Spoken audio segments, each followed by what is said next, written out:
So I've been asked to do this and I'm a bit uncomfortable, to say the very least, about being filmed. I'm probably not even going to be able to watch these videos, but I'm going to put out a series of videos on YouTube in the next few weeks, and the reason that I have been asked to do this is because of the absolute batshittery that is surrounding the trans rights activism debate and the debate regarding the gender recognition frameworks. Now, I have absolutely nothing to offer regarding gender recognition legislation. I am not trans, I do not know these issues, and they are better addressed by people who do understand the complexities. And what I do know is that trans people I know over a very long time earned social acceptance and lived very, very difficult lives because of being trans, and that they earned recognition in equality legislation. And that was quite a while ago. So this is all a real shock.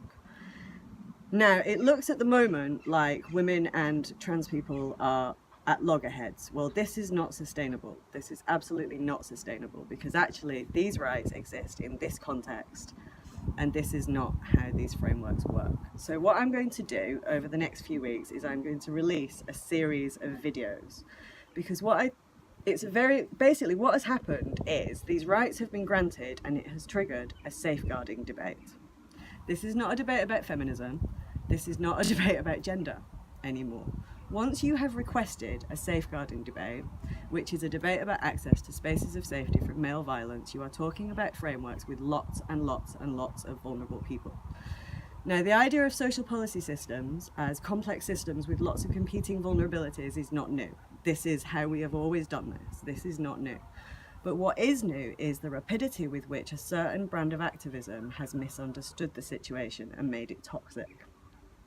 And I think that the reasons for that are less to do with trans people and more to do with a very serious split that exists in policymaking, in that they do not understand the existence of certain systems. Now was an interesting time to request a safeguarding debate, because we've just had 8 years austerity subject to complete political consensus. So that's Labour, Tories, and when I say consensus, as a lone parent, I am telling you that austerity's focus on lone parents had complete public consensus. And we don't like to admit this, but I have no choice but to know this. Now, those systems are currently in breakdown, and they are in breakdown and the breakdown is so serious that we're probably going to be looking at institutional redefinition over the next 4 or 5 years as we relearn how our safeguarding, equality, cash transfer system, NHS, social care, we have to relearn how all these things fit together. And there are major, major crises on the horizon, including a child abuse inquiry, which is reviewing the learning within those systems over 70 years. So this is the wider context. This is not trans rights versus these people. That's not how inclusion in these frameworks goes. So what I'm going to do over a series of videos is this.